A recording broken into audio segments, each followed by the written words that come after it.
ધન ક્યાં રહે?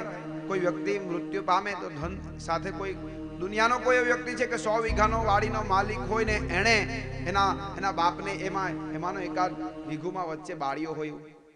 કોઈ નહીં સાહેબ.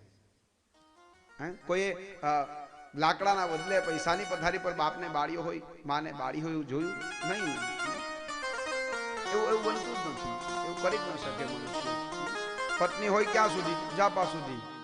જે આ સંસ્કૃત શ્લોક છે ને સોહેલભાઈ, ધનાની ભૂમો પસવશ્ચ ગોષ્ઠે ભાર્યા દ્વારે જનસ્મશાન, એ જ પેલા સંતે આપણી ભાષામાં કહ્યું.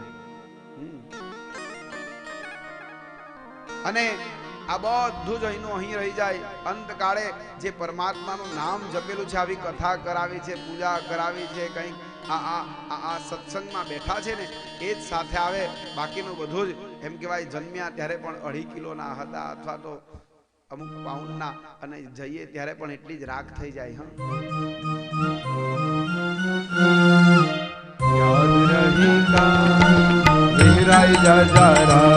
तुम याद रही का विहराय जाजारा.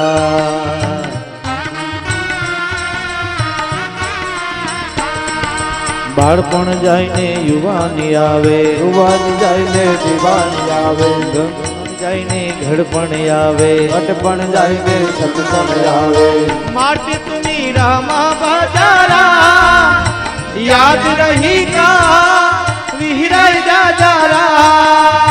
आज तुम्ही रामा बजारा, याद રહી કા વિહરાય જાજારા. બાળપણ જાય અને યુવાની આવે, યુવાની જાય અને દીવાની આવે, દીવાનો થઈ જાય. બસ મને ફલાણી ગમે ને ફલાણો ગમે. દીવાની જાય ને પછી ઘડપણ આવે, અને ઘડપણ જાય ને પછી સ્મશાન આવે.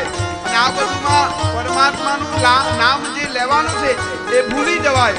એટલે આ ભજની કહે છે, માટે તુમી રામા ભજારા, યાદ રહી કા વિહરાય જાજારા. માટે તમે રામને ભજો, આ યાદ રાખજો, ભૂલી ન જતા.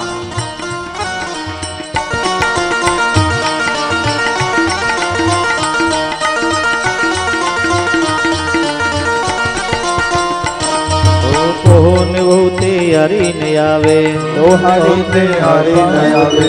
કોને વહુ તે હારી ને આવે, તો હારી તે જાપા હોદે. ઓગા મોગા નીંગી જમતારા, યાદ રહી કા વિહરાય જાજારા. એ મૂગા મૂગા નીંગી જમતારા, યાદ રહી કા વિહરાય જાજારા.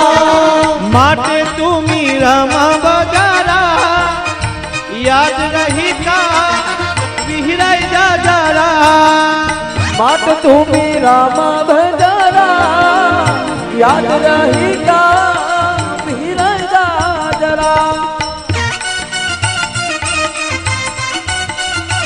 જીવનમાં જે કંઈ સંગ્રહ કર્યું છે તમે મેં, પત્ની, પુત્ર, પરિવાર, આ બધું જ જરૂરી છે. સંસારી છે એટલે કરવું જ જોઈએ. પરંતુ પરમ સત્ય એ છે કે સંસારમાં રહી અને સંસારની જે અવસ્થા છે એને ભોગવતા ભોગવતા પરમાત્માનું નામ પણ લેતા રહેવાનું.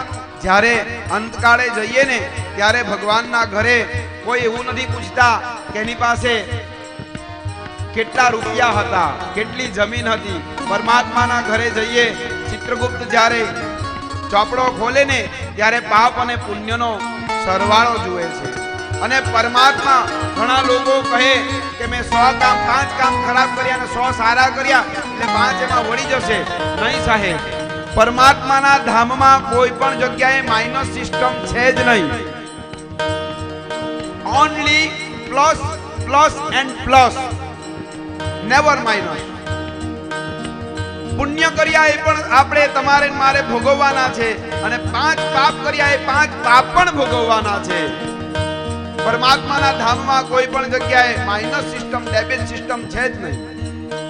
એટલા માટે આ જે કાંઈ કરીએ છીએ, જે કાંઈ તમેનું આપણે બધું ભેગું કરીએ છીએ, કરવું જોઈએ. પરિવાર માટે જરૂરી છે, પણ એની સાથે થોડુંક આપણું ભાથું પણ ભેગું કરવું જોઈએ. કયું? કર્મનું ભાથું, ધર્મનું ભાથું, નામ જપનું ભાથું. અને કલિયુગમાં તો નામનો બહુ મોટો મહિમા છે. મહેલ બંગલા જાગે જ રમના મોટર ગાડી ઘરમાં રમવી, મહેલ બંગલા જાગે જ રમના મોટર ગાડી ઘરમાં રમવી, લીલે વહરે ચડી જમનારા યાદ રહી કા વિહરાઈ જા જરા વાળાઈ ભાટડીમાં ચડી જમનારા યાદ રહી ગા વિહરાઈ જરા, માટે તું મીરામાં બાજારા યાદ રહી કા વિહરાઈ જા જરા માટે તું મીરા બજારા યાદ રહી ગા વિહરાઈ જરા.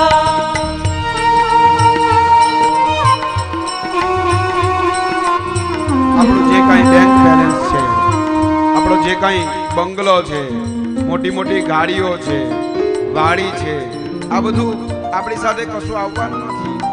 જે કાંઈ છે આ તમે ને મેં 2-3 કલાક અઢી કલાક જે કાંઈ આ સત્સંગ કર્યો છે ને એ જ સત્સંગ આપણી સાથે આવવાનો છે, એ જ પરમાત્માનું નામ સાથે આવવાનું છે. બાકી આ બધું અહીં જ રહી જવાનું છે. પૈસો પૂંજી ઘરના વીતે કાળી રમના, પૈસો પૂંજી બેકમાં રમના ઘરના વીતે કાળી રમના, ઉતાઈ ડોલે તાણી બાંધીરા યાદ રહી કા વિહરાઈ જા જરા એ પીરમથી કાળી રમનારા યાદ રહી ગા વિહરાઈ જરા. અંતકાળ આવે ત્યારે મનુષ્યને પહેલાના જમાનામાં તો અત્યારે તો મરણ થાય એટલે પેલું સ્ટીલની વિસરણી આવી ગઈ સાહેબ. લીલા વાંસ કાપવામાં આવે, એ વાંસની છેલ્લે એને શું કહેવાય, હા ઠાઠડી બનાવવામાં આવે. એ ઠાઠડી બનાવીને એની પર એને મૂકવામાં આવે અને મૂકીને પછી જાણે એ પેલો જીવતો હતો તમારી એવા ત્રાસમાં કોઈ દિવસ ઉઠ્યો નહીં સાહેબ.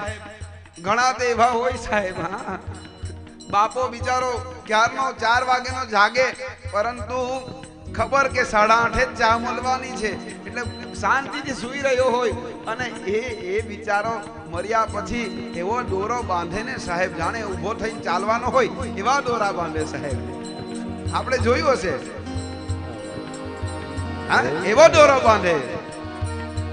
સૂતર દોડે બાંધી દેવનારા યાદ રહી કા વિહરાઈ જા જરા હગે વાલે ભેગે હોઈને હગે વાલે ભેગે હોઈને રામણ લાવી ક્રિયા કરી રામણ લાવી ક્રિયા કરી હગે વાલે ભેગે હોઈને હગે વાલે ભેગે હોઈને રામણ લાવી ક્રિયા કરી રામણ લાવી ક્રિયા કરી લાડવા ખાઈને છૂટા પડી રા યાદ રહી કા વિહરાઈ જા જરા લાડવા ખાઈને છૂટ પડી યાદ રહી ગા વિહરાઈ જરા.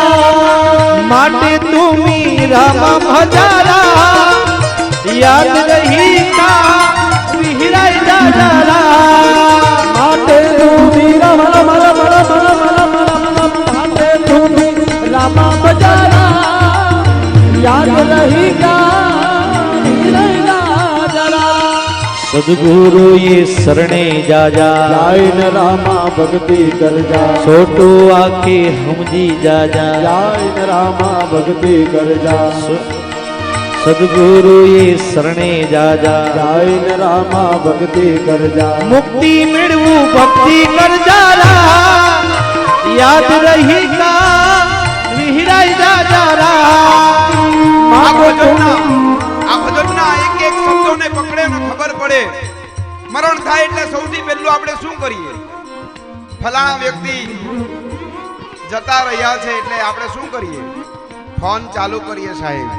ફલાણા વ્યક્તિ જતા રહ્યા છે, ફલાણા વ્યક્તિ આમ થઈ ગયા છે, અને હા સામે જવાબ આવે કેટલા વાગે ફલાણા ભાઈને લઈ જવાના, એવો શબ્દ નહીં.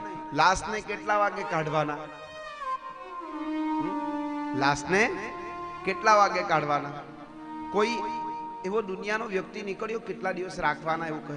મર્યા પછી કોઈકને રાખ્યો 5-15 દિવસ, સાહેબે તો અમારા આ બધા જે બહાર રહેવા વાળા છે એ ગયેલા હોય ને કોઈકની દીકરી કોઈકનો દીકરો ગયો હોય ને આવે ને તો બિચારાને તઈ બરફમાં લાખી આવે એ 5-6 દિવસ ત્યાં બિચારો પડે ને પેલો ઉપર કદાચ જીવ જો હોય ને શરીરમાં આપણે કહીએ કે આત્મા તો એ જો હોય તો બિચારો ભટકે કે હજી આ લાશનું ઠેકાણું પડ્યું નથી, શું થશે મારું?